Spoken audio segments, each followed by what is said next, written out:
This second part of chapter 2, starting on page 20. Talk about definitions of systolic and diastolic. So go back over that just in case. Systolic means the heart is contracting. Diastolic, it is relaxation or dilatation. Okay, underline those are very important words for you. Lower blood pressure is called hypotension. Underline that word. Hypotension. Low blood pressure is hypotension. Anything hypo, again, is low. Hyper is too high. Signs and symptoms: dizziness, feeling lightheaded, fainting. I see stars. I have low blood pressure. I will fall out. I've gotten older, and I'm talking about it took years before I got out of it where I would faint here and there. And sometimes I still feel it. I'll be like, oh, I will feel it. But I don't haven't fainted in a while. But you see stars, you feel, I don't know, clouds, you feel it.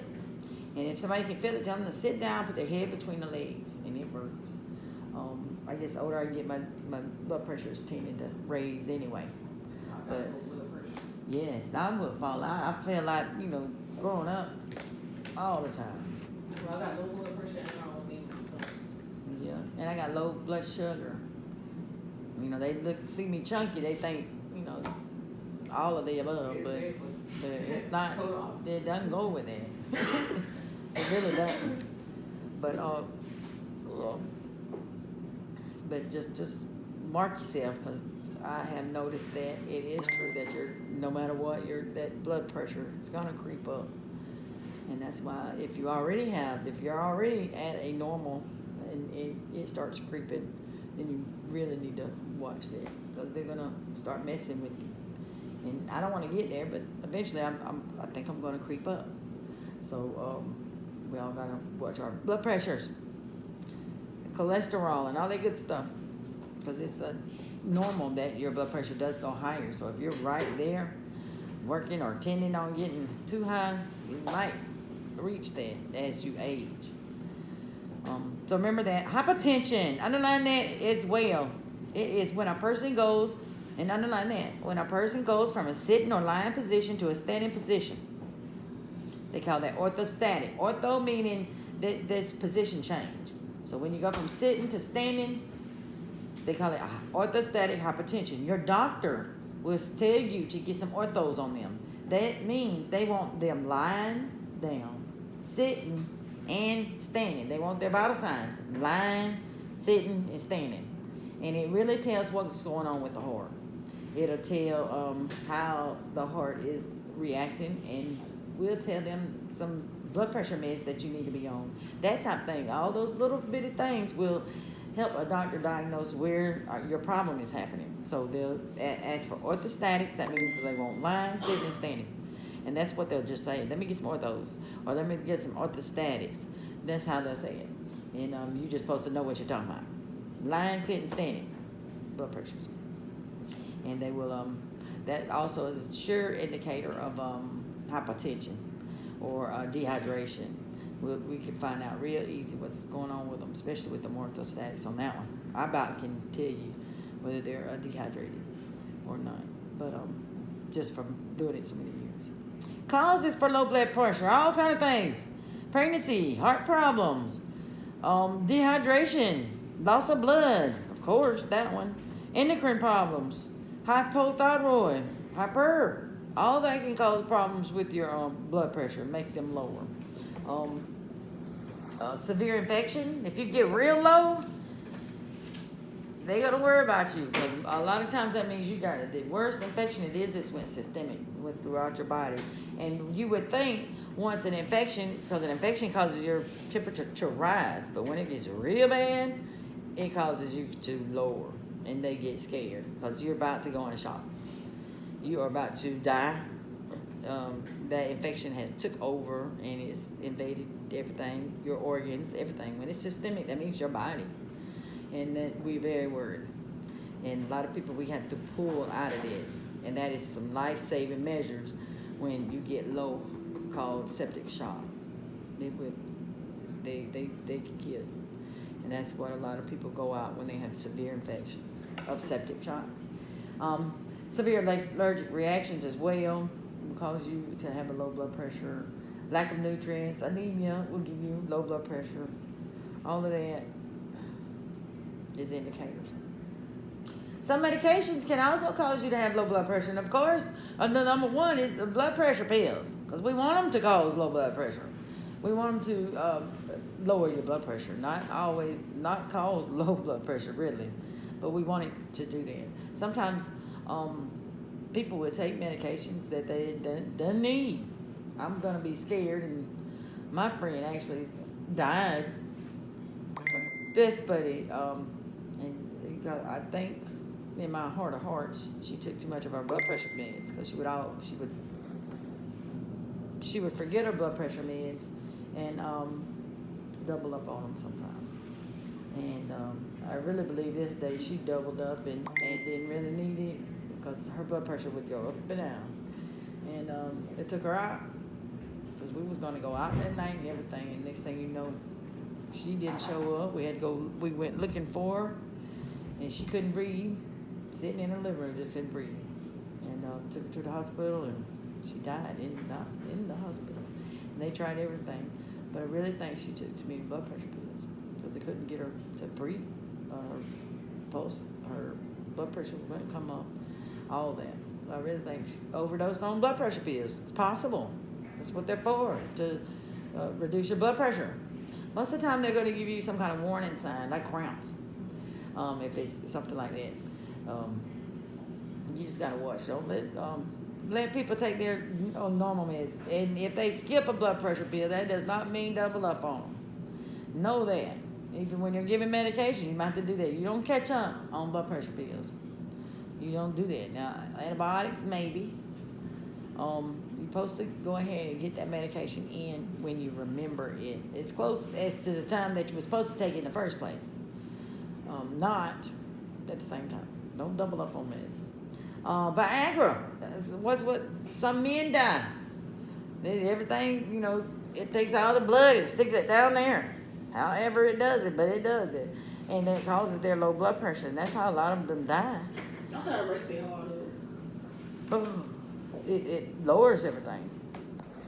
They die because it's just very low. It dilates that's how it gets so bigger. It dilates. Dilate means bigger. So the blood can flow better. That's what happens. And then blood pressure lowers. You thought it was fast? Now, the reason it will speed the heart up, not the blood pressure. Okay. Because your blood pressure is so low, your heart's trying to compensate. Work faster, okay. Yeah. And That's why it beats it's faster. speed. Yes. Now, I got that. That's what you're talking about. But yeah, blood pressure lower. But your heart, it's just like when you are severely dehydrated. Blood pressure is low, but your heart rate's going fast because your blood is your body is trying to catch up and trying to beat faster so it can get some of them nutrients in. So that's your body compensating, trying its best to get the nutrients where it needs to be so it goes faster. Now they even have a hard time. And then they go out. Yes.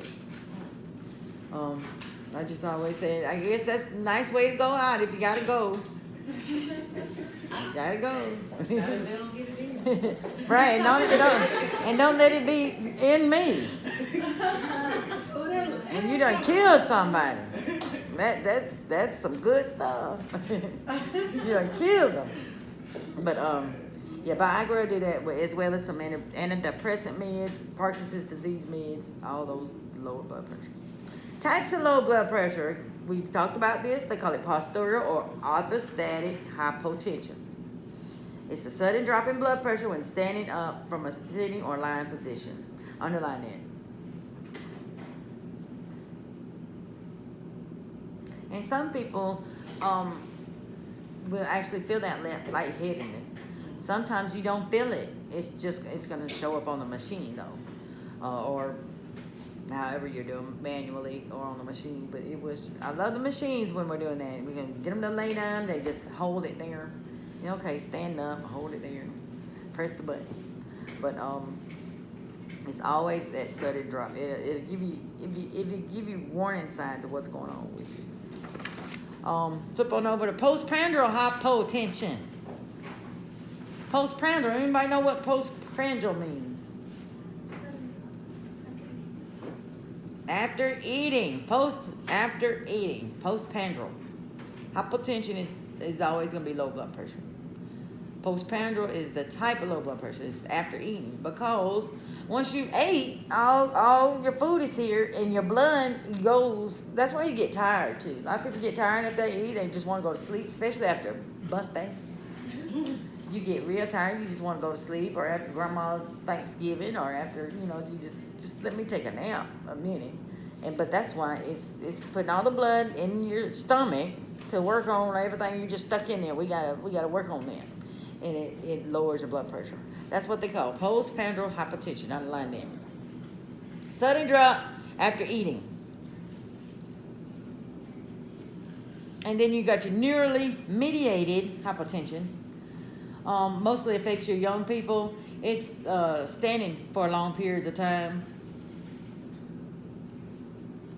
Just underline that. Just know it affects young people, and it's for standing for longer periods. And again, same kind of feelings when you, any hypertension, you feel that dizziness, feeling faint and feeling nauseated. Really depends on how it is. Because I've felt all of those. Sometimes all at the same time, sometimes just one or two. And the Shy-Drager syndrome, underline that. It is a multiple system atrophy with orthostatic hypertension. It actually is a progressive, and this is what you underline, progressive damage to the autonomic nervous system.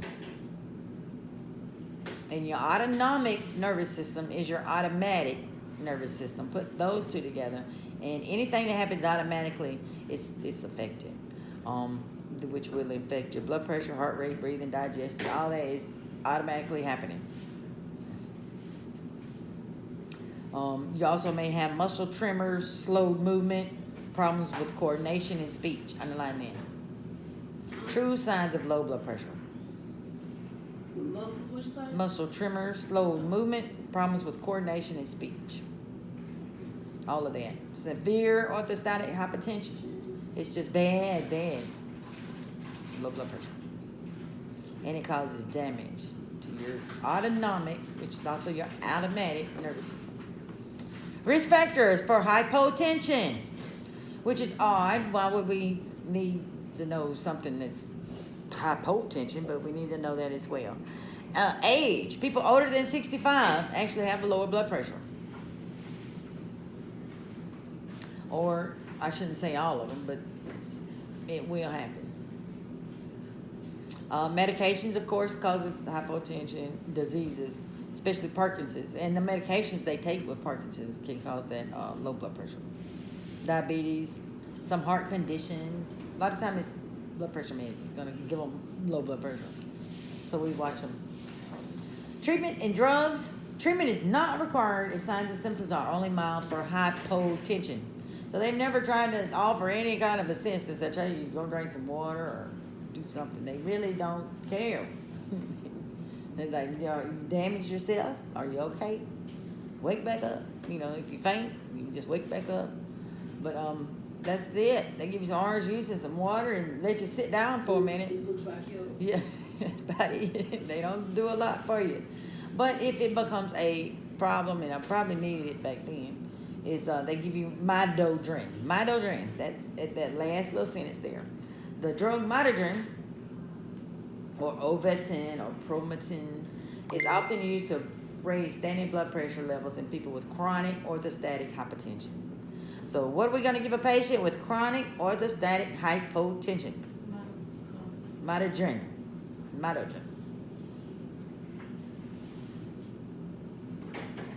Get that in your head. High blood pressure. We all know what that is. Blood pressure too high. Once we learn our parameters, we will know exactly what those, anything over that is going to be hypertension, high blood pressure. A lot of times people in the early stages, let's come on down in those sentences, Early stage high blood pressure can experience headaches, dizziness, even nosebleeds. And that's your body saying, hey, I need some release. And it actually, you've got some very, very thin walls right here in your nose. And that's why it bleeds out your nose. I'm glad it's there and not bleeding from somewhere else. But they'll bleed out your nose. And it'll have blood there. Types of high blood pressure. Your number one is your primary hypertension. That's what most people get. It just causes a higher blood pressure over time. So underline slowly over the course of many years for your primary hypertension. Secondary hypertension means something else is happening that gives you high blood pressure. Sometimes that could even be pain. If you're in pain, your blood pressure will increase, things like that. But it's something, secondary hypertension is caused by underlying condition. And that means your problem is this. We'll fix your high blood pressure if we can fix the first problem. And that is what they call secondary. Various conditions, medications can lead to secondary. Your kidney problems, we already know that anything that's dealing with your kidneys can mess up your blood pressure. Adrenal gland, blood vessel problems, medications, birth control pills, cold remedies, decongestant especially your albuterol inhalers, all of that good stuff will mess with your blood pressure and give you hypertension, and just because you're using that. Sometimes it's temporary. Pain relievers, illegal drugs, of course, that cocaine. A lot of people actually, when they say they bust their heart from cocaine, it's real because it will mess them up. High blood pressure and their pulse starts racing. And next thing you know, they end up in the hospital. One of my actually ex-husband's sister, that's about how she went out. She almost went out. Cocaine was doing it to her. Cocaine and crack is just as worse, or is worse. But she did both, all the above. But it almost took her out. She actually had a stroke behind it and all that kind of stuff. That's when she actually realized that she had the same kind of medical problems that her brother had that I was married to. He done had strokes and seizures and everything behind it. She's had maybe 2-3 strokes. Not any seizures yet, but she's still walking, talking. And well, he can talk, but he can't walk anymore. But that's how she found it out. She might have went under the radar if she had not pushed her limit, but she pushed it and messed her up. But she says that's the best weight loss plan ever. Crack cocaine. Because she weighed, because she had stopped, and because of all the medical issues. She couldn't, because she couldn't get out. She couldn't do nothing. She was in a wheelchair. She couldn't move. So she gained. She got to be about, 350 pounds. Soon as she got out of there, and she was not walking, and started using crack again. But next thing she got out of that wheelchair and started walking though. It gave her that motivation to go get her some more. And she started walking and she's lost all that weight. She's kept it off too, but she still, that's her weight loss plan. That crack cocaine. But that is really because she probably weighs, 150 now. From that 350 all the way, it's about 150 now. Yeah. But I know she thinks that's a blessing. She done got out of that wheelchair. She walking. And that's just her leisure activity. I hope it's leisure. And she can not let it affect her so much. Like, whatever. Do your leisure. As long as you pay your bills and take care of your children and all the above. It's you. Doing you. It might mess you up. Maybe not. But that's you doing you. You have to think about it like that or it'll drive you crazy. Risk factors for high blood pressure. Age, of course, especially after menopause for us ladies. Race, very common among African Americans. Strokes, heart attacks. And I really think, my theory about that is, you know how white people, that's me. But I'm kind of aiming too, so let's talk about white people. But they wrinkle faster. Not so much in black people. I believe the matrix of the skin, this is my theory, I wish somebody would do this. But the matrix of the skin, the same thing that makes y'all skin stay together a little better than us, makes y'all skin too tight as well in your arteries. So as your blood flows through it, it's not as easy to expand because y'all are tighter. You see what I'm saying? The matrix of the whole work of your skin. And if it's outside, it's got to be inside too. So that's my theory of why you have high blood pressure. And it also works, the darker you are, you have a higher chance of hypertension. And also the darker you are, the less wrinkles you're going to see on your face. I'm for real. And that is my theory, and I wish somebody would go with it. Not really. I got hypertension. Yeah, and it's not for everybody. It's not for everybody. But same theory, though. Just because you're not darker, that's where when you ended it. But you are African American, or so those wrinkles ain't gonna come. For the same reason, the arteries don't move. They have less elasticity, just like your skin. That's what I'm thinking in my heart of hearts. I wish somebody would go with it and see if that's true. But that is true of race. Family history also doesn't matter, and it doesn't matter. White people got high blood pressure too. It's just more common.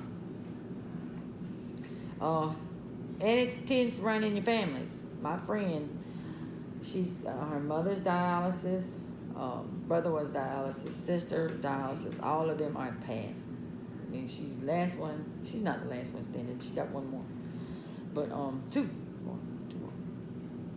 Yeah, there's three of them. But I'm so worried about her because it's in her family hard, and she just having symptoms that's causing her. She's had to go to the hospital and do all kinds of stuff. But her whole family, kidneys go bad, hypertension all the way, and she's already taking her blood pressure meds, but she stays good on them.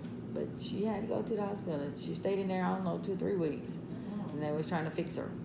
But now she's working on congestive heart failure from all the other stuff messing up. But it sure runs in the family. If your family has got those kind of issues, watch yourself and be more careful. Because it really does run.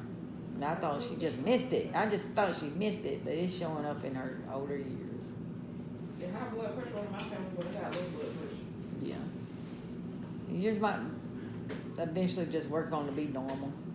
And then after that, start watching it. But you got a long way to go. That's what that means.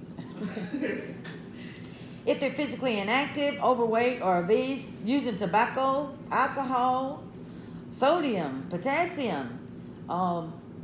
Anytime you're taking blood pressure pills, a lot of times what they will do is something that you take that actually makes sodium leave your body, which along with sodium comes potassium. You're always going to know that sodium and potassium work together.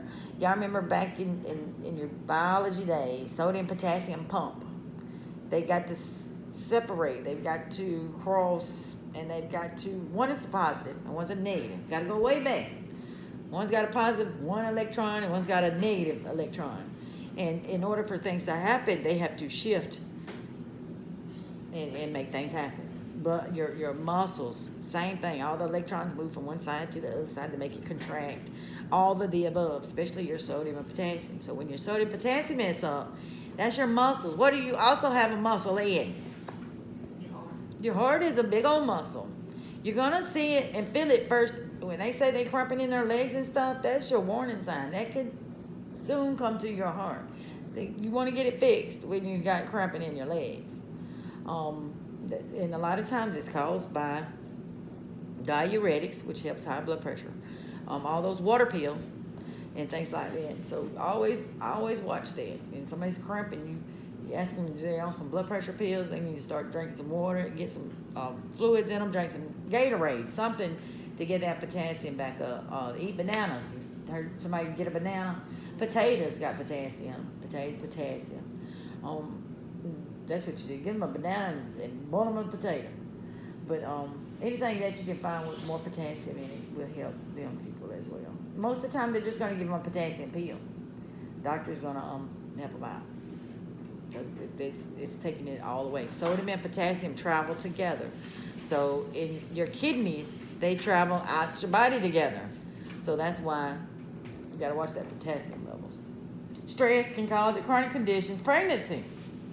All of that can cause hypertension. When you're pregnant, we really worry about you because we don't want you getting hurt from just being impregnated. You can get hypertension. Treatment and drugs. We're going to hypertension. We're going to stick on this for a while. Now, they're going to dig a little deeper. These are not all your meds. These are blood pressure meds. That's what these 2 pages are, and they are the categories of blood pressure meds. So, we're going to dig a little deeper in those type meds. And I want you to underline certain things. A thiazide diuretic. It is also called a water pill. Underline that. And we're going to underline right up under what it does. It eliminates sodium in water and reduces blood volume.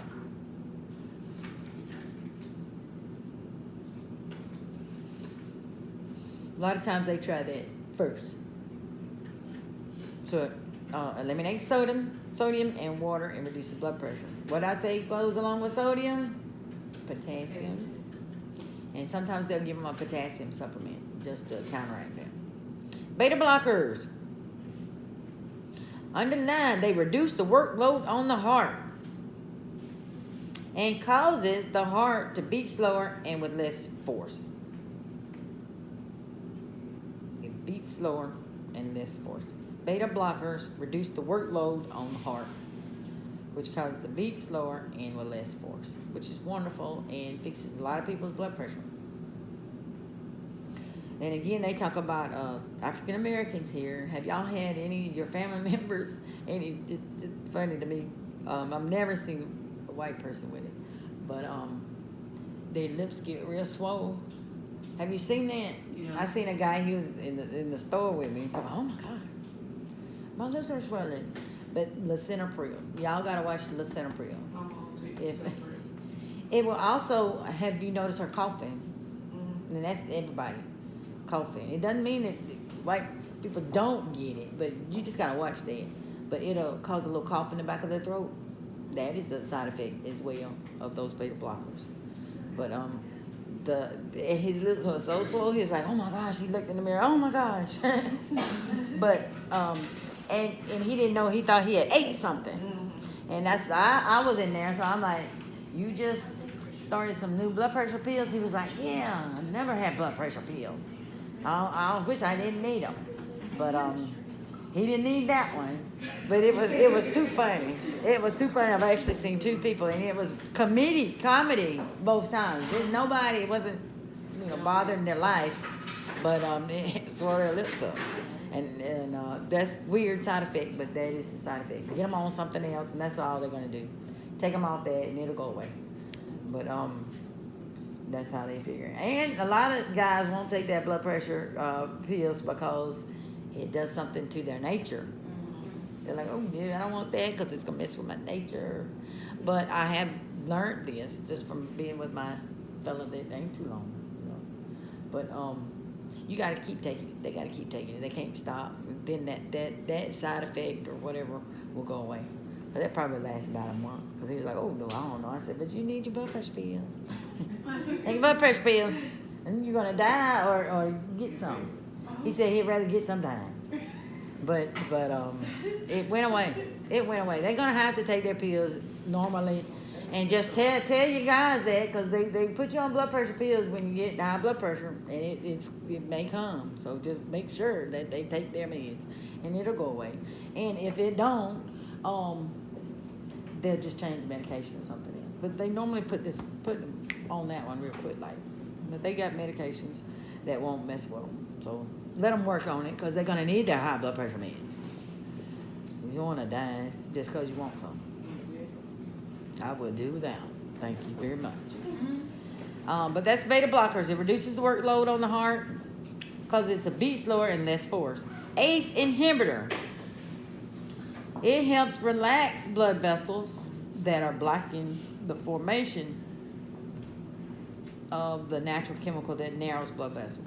In your body, you have chemicals that actually naturally narrows your blood vessels, because in certain places you need some pressure going on. So your body will naturally make it smaller, constrict it a little bit to make the blood pressure higher in those places, wherever it is that you might need it. But your ACE inhibitor relaxes blood vessels as they are blocking the formation of a natural chemical that narrows blood vessels. What I'm trying to get y'all there to underline, it blocks the formation of the natural chemical that actually will narrow a blood vessel. So it's blocking the formation of the natural thing in your body that narrows it. So it blocks the formation of a natural chemical. And helps relax blood vessels, blocks formation of the chemical. That's to put it in shorter, relax blood vessels and blocks formation of the chemical. Angiotensin, very much similar. It also helps relax your blood vessels by it acts on the natural chemical action. It blocks the action of the chemical. That means the chemical's still there, but now this medication blocks the action of the chemical. So get those straight in your head. One blocks the formation of the chemical. The other blocks the action of the chemical. And you've got receptors all through your kidneys, all through your heart, all through your veins, all through everywhere, mostly arteries and stuff like that. But they're always readjusting. Your body's always readjusting. If you lay down, it's adjusted. When you stand up, it adjusts. When you just sit down, it adjusts. All that. Your body is always adjusting. You've got receptors always everywhere in your body, which is awesome and amazing to me. But you really do. And even in your kidneys, depending on what those receptors are acting up, is what medication they're going to put you on. Come on down to calcium channel blockers. It relaxes the blood vessels, which also slows the heart rate. Those actually work better on African Americans. ACE inhibitor is what they call it, ACE.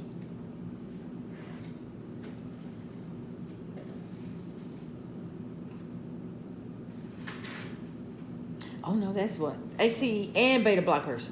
They actually will combine them. A lot of people you'll see they'll have two types, and they'll work. It doesn't matter. It just depends on what's going on and where is it happening at.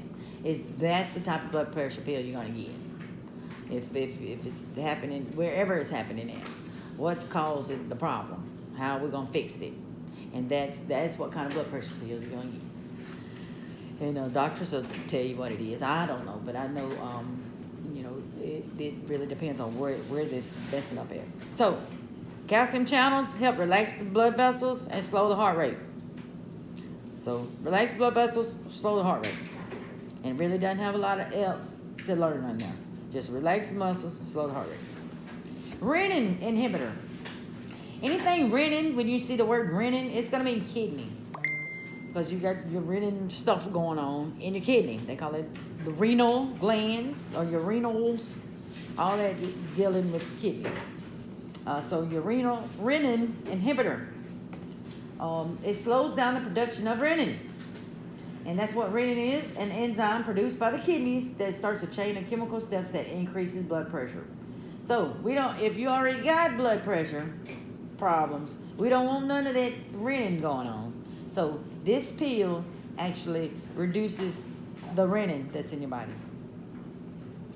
Because your kidney's going to produce renin. We don't want none of that if you already got high blood pressure. Renin makes it go higher. Then you got your alpha beta blockers. It reduces nerve impulses. And you got to just sit down and just separate these in your head. And you're going to have to just do that. Sit down and differentiate and just remember which one goes with what. But your alpha beta blockers, or alpha blockers, reduces nerve impulses to the blood vessels. nerve impulses to blood vessels. Whereas, come back over here, your ACE inhibitor, it relaxes the blood vessels by blocking formation. They all kind of are all saying we are reducing your blood pressure, but how are we doing it?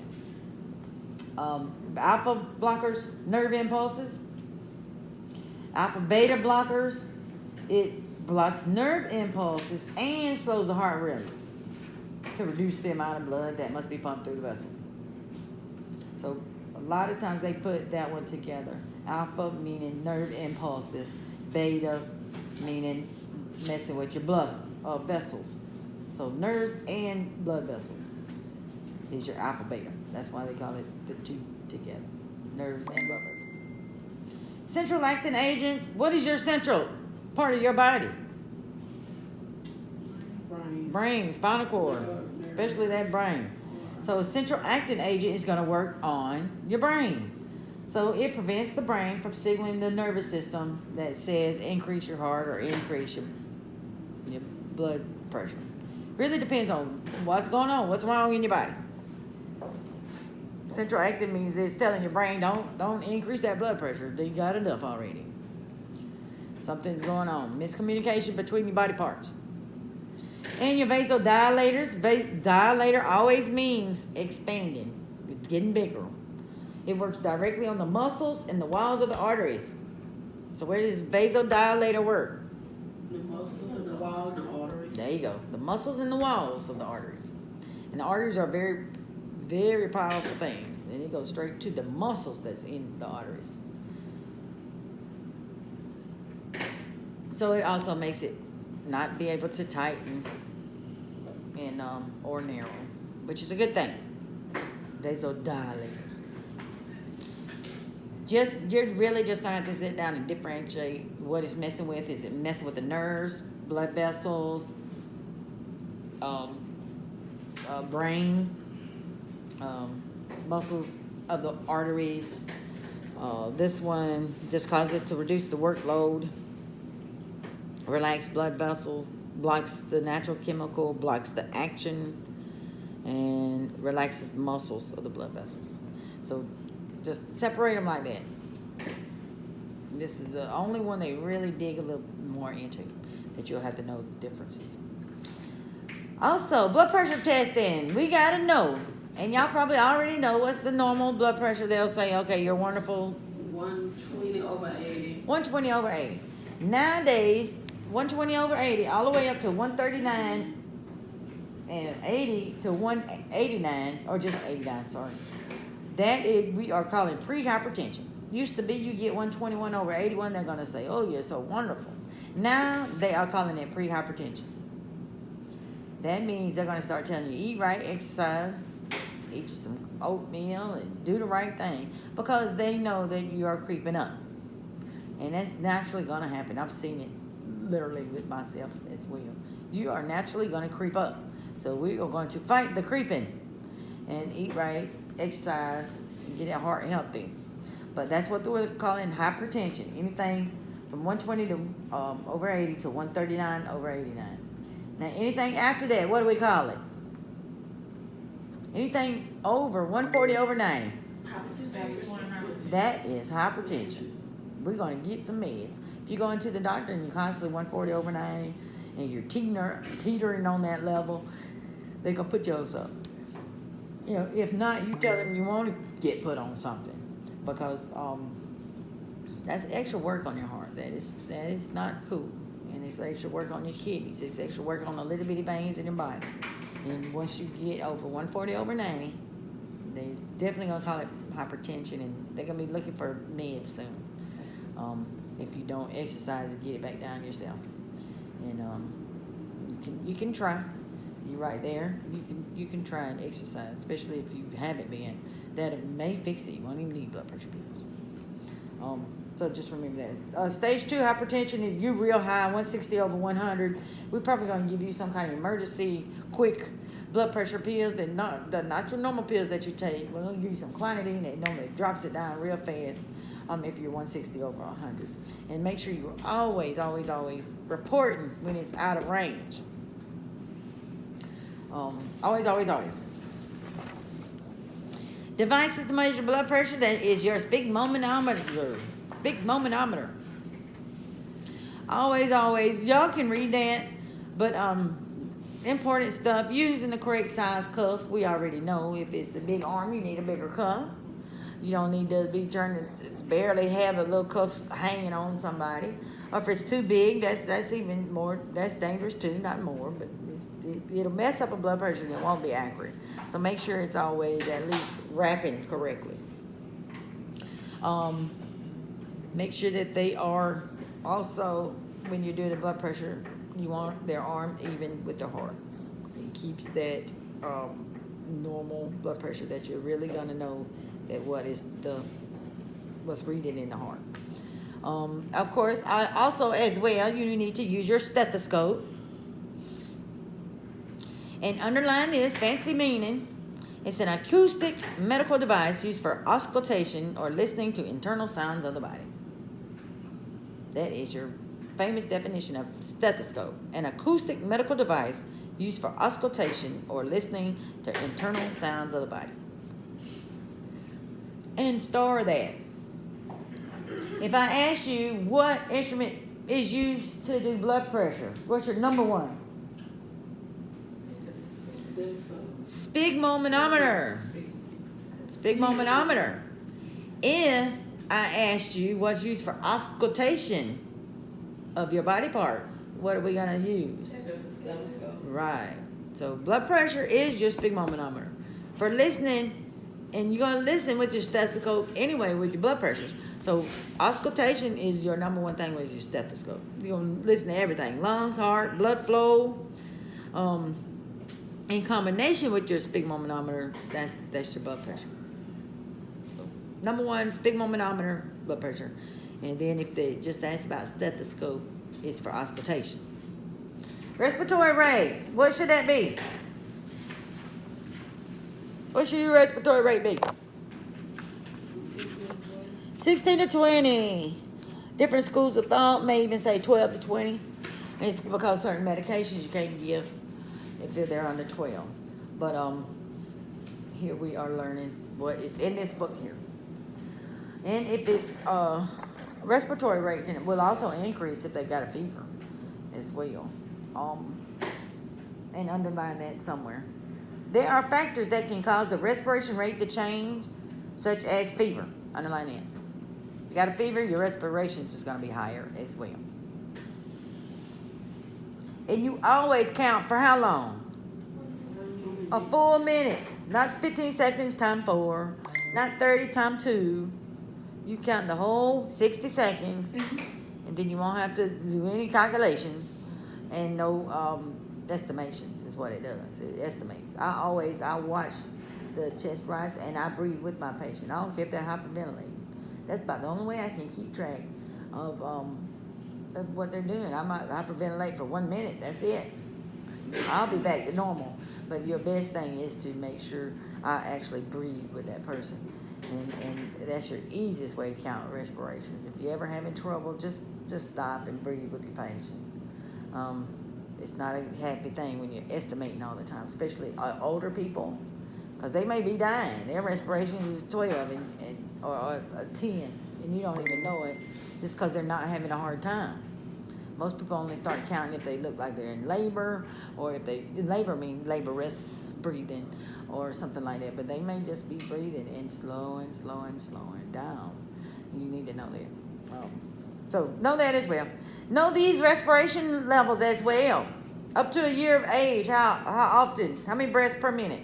30 to 40. 30 to 40. Underline. Start it. I always get mad, and I'm sorry. You might be one of them, but I always get mad when people don't know. You just had a baby, and you don't know what the respirations of your baby should be. How are you checking to make sure that baby's okay? How do we not know that they're breathing? Oh, they just sound like they breathe. They just look like they're breathing. But you need to know what it should be so you won't be alarmed, or you will be alarmed. Just like you're in the hospital, you need to know what their respiration should be, so you will not be alarmed if if I start counting my baby and it's 40, you're like, oh God, but that's actually normal. That's good. If it's getting higher than that, then we start worrying. So know your numbers. How do you check? And I'm sorry if it's you, but how do you check and make sure they're okay if you don't know what their respiration should be? I don't know. 3 to 6 years of age, 20 to 30. Then come on up, 18 and older, 16 to 20. That's for adults, ain't it? Adults, yeah. Anybody 18 and older, adults. And 16 to 17 is 12 to 20. But they just, they put it 16 to 20 for your older at 18. Tachypnea. Anything that says tachy means higher than. Higher. So if I got tachypnea, and anything nypnea means breathing. So tachypnea, right up under that, 20 plus respiration. Just put a 20 plus. So we know you're tachy. Y'all probably heard tachycardia a lot, not tachypnea. I barely can pronounce it. So just spell it. But it's tachypnea. But that just means above 20. A lot of things can cause it: lung problems, panic attacks, anxiety, allergies, all that when people start breathing really fast. Y'all, that is tachypnea. Asthma, exercise, that's what does it to me. Exercise. Or even labor, pregnancy. Bradypnea. Anything that has Brady in front of it is going to mean slower than. So right up under that, and actually right, lower than 12. Less than 12 beats a minute. Brady is lower than. Causes include heart, lung problems, illegal drugs, morphine. That's my take. They love to give you some morphine when you're in hospice to take you on out. Is what it's for. But that you're breathing less than 12. And anytime you see an A in front of something, it's most likely 99.9% going to mean absent of. So if I've got apnea, what does that mean? Absent of what? Breathing. The A means absent of. The rest of the word gives you what it is. So if I got apnea, it's no breathing. So if I've got sleep apnea, what's that mean? No sleep. Sleep apnea. What's apnea mean? No breathing. And if I say sleep apnea, it means you got no breathing while you're asleep. That's what sleep apnea is. And you worry about those people. My man, I always keep talking about it. I used to have to hit him like, hey, breathe. But he had some stomach. He had good stomach muscles. You could see his, muscles. But every night, this is what he's doing. He's not breathing, but his whole body was trying to make his lungs or whatever open, make him breathe. But he would be doing that. It wake me up like he's straight doing some hard sit-ups every night. And I'd be like, hey. So and then he'd go, he went and got no machine. He needs one. He needs one, but he won't go get one. But I know a lot of people that do have them. But, Yeah, I do. and most of the time they associate that with bigger people. It's not. He's thin as a rail. He is. But maybe not thin as a rail, but he's not big at all. His body type more like a basketball, real tall, like it. You wouldn't never think that, but it doesn't have anything to do with that. So encourage your friends and family if they snore like that, and you got to go like this to make them breathe. In the middle of the night, I'm literally, because you can tell it's like something's not opening, and when they do, that's kind of how it sounds. And they go like that. You go, oh my goodness! And the grandbaby say there's a monster. He sound like a monster, Nana. He sound like a monster, Nana. But that's and then when they finally do breathe, but meanwhile, I said that's the only reason you got little flat little stomach going on because you can't breathe at night. Your body's trying to, I mean, literally, you can see it too. But watch out for that. Apnea. A means the absence of, not the pinea part. That's breathing. Because you're going to see another word in a minute that means absent of something else. That A means absent of whatever. Okay? So, our respirations need to be 16 to 20 beats a minute, or respirations a minute. Heart rate. Come on over to heart rate. Underline this part. A person's pulse can be felt at any place that will allow an artery to be compressed against the bone. So where we're going to feel the artery pulse at? When it's compressed against a bone. A person's pulse can be felt at any place that will allow the artery to be compressed against a bone. So where can we feel an artery? The radius. Because it's compressed against The bone. a bone. That's a very good one. Carotid, you're really maybe not a bone, but that's your trachea. That's why you can feel it there so much. But you can feel it when you press against a muscle too. That's what I see. Because I can feel my carotid. And I'm not pressing against a bone. But that's the answer to the question. Pressed against a bone.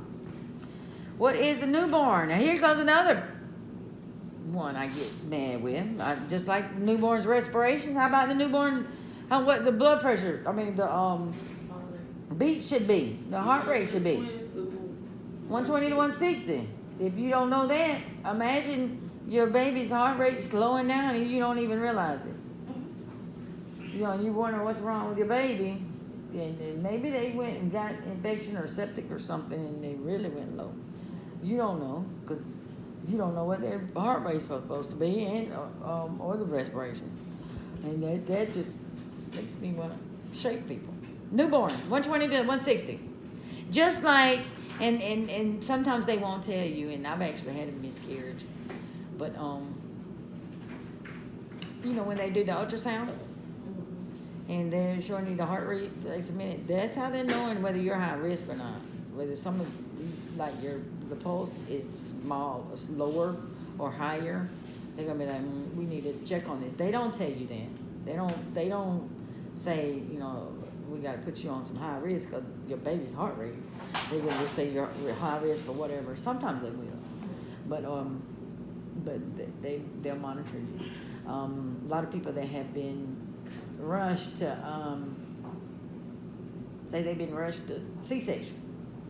They wasn't planned, and a lot of times it's heart rate that mess with. The heart rate's getting bad, or it's too low. That means that cord's getting tangled, or it's too high. Something else is going on, and they would say, okay, time to take the baby, because the baby ain't doing right, and that's why they'll do those things. But you want to know that and feel happy while you're sitting there listening to those heartbeats, because they sound so good, especially when your mama is listening to your heartbeats of that baby. But know that they should be what? 120 to 160. If they are 2 to 6 years of age. Age is over 2 to 6. 75 to 120. Yep, come on. Oh, 2 6. Yep, 2 to 6, 75 to 120. And then 13 and older, 60 to 100. If they are, and they word this as a healthy adult athletes, 40 to 60. Know those as well. Your newborn, 120 to 60. 2 to 6 is 75 to 120, and then 13. So you're really breathing fast as you're younger, then when you get slower and slower. Then you just die. Factors that affect your heart rate, all kind of things: medication, trauma, illness, temperature, breathing, exercise. Let's say breathing, exercise, stress, blood pressure, emotional stress. You know, I get scared of something, my heart goes. Ooh, caffeine. I'm gonna make your heart go. Definitely exercise, but my anxiety will get you. Have you ever woke up out your sleep, your heart just racing like it's gone? Your heart is running somewhere. But you done got scared, or I don't know. I was trying to think what I did this morning. My heart was racing. I had a dream about something. Make it tell. Oh, I forgot it. Flip on over. These are things that can cause factors that affect your heart rate. Breathing can affect it. Of course, if you're not breathing, your heart rate's really going to go fast. If you're not getting oxygen, your heart goes faster to compensate for that. And trying to get some oxygen to you, so your heart rate's going to go faster. Physical stress, emotional stress, medications. We already know that. Vagal stimulation. A lot of times they say that's exactly what happened when Elvis Presley. You know, they say he died on the toilet stool. And that's because there is a vagal, he must have constipation and it was messing with his vagal nerve down there. Because even when people have real high blood pressure, we can stimulate that. You go inside the rectum and stimulate that, and it'll fix their blood pressure. And that's in rare cases that we can't find what's going on. They will try that, and it will actually lower. They even say guys, when they're getting it, or women, when they're getting it, anal sex, same thing. You gotta watch that your heart rate does not decrease, which is weird, but there's a vagal stimulation back there, and if you leave that there, it can really mess you up, kill you. Probably wouldn't do that. You'd probably just feel faint, be like, but yeah, that's the vagal nerve back there that actually is good. If it's a very emergency, just go there and fix them.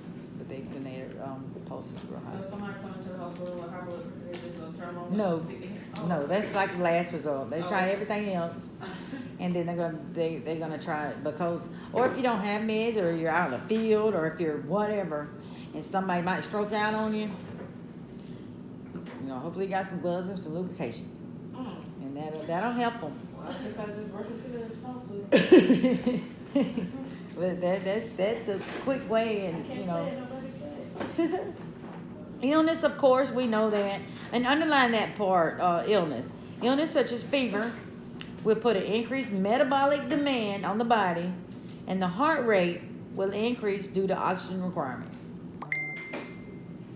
Anytime your body's needing a little more oxygen, your heart's going to try to compensate first. That's going to be your first thing.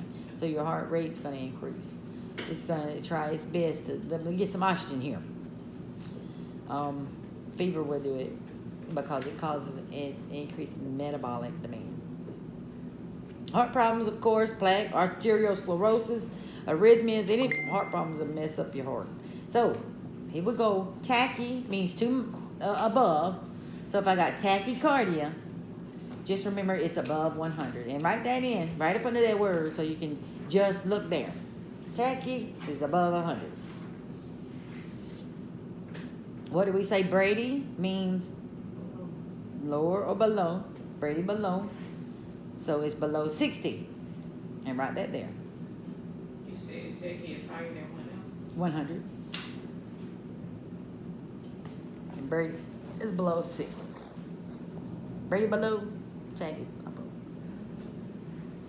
And arrhythmia is just abnormality of the heart rhythm. And underline that as well. All kind of things causes abnormal heart rates, anxiety, stress, caffeine, nicotine, exercise. We've said it all again. Same thing here with heart rates. Diet pills, cocaine, low oxygen levels. All that will cause an increase or decrease in your heart rate. Heart rate measurement. A person's heart rate is defined as the pulse of the body. You want to feel the pulse. The index finger and middle finger are used. So underline that. What we're going to use to feel a pulse. And your middle finger. The thumb has a strong pulse that could interfere with measuring the patient's pulse and should therefore not be used. So do we use the thumb to check pulses? Or even check anything, really. You can't feel as much with the thumb because it's going to confuse you anyway. And that's just, you're going to try not to let it confuse you, but don't use your thumb. There's all kind of points for measurements in your arteries. You got your ulnar, carotid, brachial. Where's your carotids? Carotid. That's your neck. Brachial. Y'all know that one? That is where in your arm? It'll be be very specific. Y'all should know that one. Some of these you might not know. Radial artery, very, the other one that we know very well. Where's your radial? Up under that thumb. Popliteal, anybody know what that is? To me, that was the hardest thing to learn in RN school. We had to assess the popliteal artery. Is that one that It's hard to feel to me. Except for my girl was so skinny, and I was like, yes. It's worse, and not so much. Oh, it's back here in the backside of your knee. Y'all go feeling for that one. But it's, even me with my fat leg, I got a fat inside leg. It's right there in that little crease right in there. Kind of like same here, but it's up under that knee. But that is your popliteal. You don't have to find that one. It's the pulse there. Yep. It's really good on a very thin skin, thin people. They got to be thin skin and thin. Thin skin, thin. And I was so glad. I was like, girl, I love you. And I don't know how she found mine. Dorsalis pedis. Anybody know what that is? Pedis. Dorsalis pedis. Is that the one In the foot, the top of the foot. Anything pedis is the foot. How about where's the apex of the heart? Of course, that's where your heart is. But what part of your heart? Apex of the heart. You would think It's the one that's like it's the actual point of the heart. Underneath it. Yeah, when they lift you up and listen right here, that is your apex. That is the heart rate of your body. This is the one that is most accurate. We're going to go with that one because that is actually right where your ventricles are, and they're listening to them pump. That is that whoosh, your pulse. So that's where your apex of your heart is. That one when they go right here and listen, that is your apex. How are we going to check our for the heart problems? We are going to use an EKG, an electrocardiogram, also called an ECG. It measures heart problems or heart disease, or a more precise measurement can be made. Underline that. With the use of an EKG, we can get a more precise measurement of your heart and your heart pulse measurements, all of the above. And underline that last little sentence and connect the two. It measures the electrical impulses of the heart.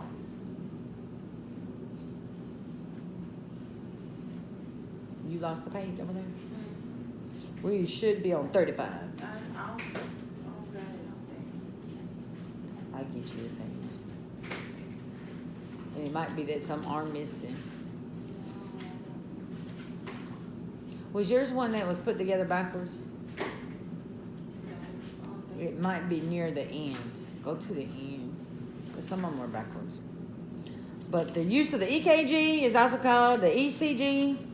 It measures heart problems, heart diseases, and electrical impulses of the heart. Put all that together. That's what your ECG is, EKG. It really should be ECG, cardiogram, but a lot of people mess that up and put EKG. But we use either way. Also underline, once done, the test will produce a strip of paper that records the electrical functioning of the heart. Still same, they're keeping the same wordage. This record is called the electrocardiogram. So underline, that is the word. Electrocardiogram. So if you're doing an EKG, is that an X-ray? No. And you're going to find that question along the way somewhere. It's an electrocardiogram and X-ray. No, that's your EKG. We can do that. And hook you up and press play. So common pulse sites, you got your brachial and your radial. Your lower limbs, that's the femoral and your dorsalis. Head is that carotid. Torso is that apical. Where is your apical pulse? It is the same as your apex. Apex, apical. That's where that pulse comes from. That's where the name comes from. The apex is the actual anatomical name of the heart, where it's the apex of the heart. And the name of that pulse there is apical. So put that together. Your apical is very important. That is the main one. All right, so that's our chapter 2. Do we need to know all of those common cold signs for kids? Just know everything, but no. Anytime there's lists like that, and I will tell you, there's a whole little list coming that y'all don't have to think about. But just pick you out a couple and just be familiar. But as far as them trying to pull out and trying to make you know, they're not doing that. You know your brachial, you know your radial. And I think that might be it as far as your pulses. But yeah, know all of them as well. Know that they are coming back to you, and that was chapter 2.